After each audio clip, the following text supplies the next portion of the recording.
Top craziest facts that sound like BS but are true. Part 10.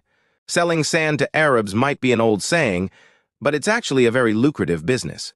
The global market for sand is said to be around $89 billion, and Australia makes part of that money by selling sand to Saudi Arabia. The Muppets song Mana Mana originated from a porno.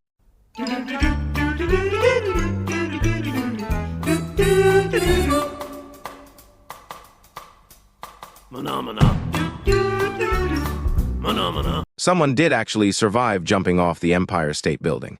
Her name was Elvita Adams, and she survived by a freak gust of wind that blew her over from the 86th floor where she jumped onto the balcony of the 85th floor, leaving her with only a fractured hip. And lastly, the sport of soccer has actually ended multiple wars and ceasefires, and even started one war between El Salvador and Honduras. Thanks for watching.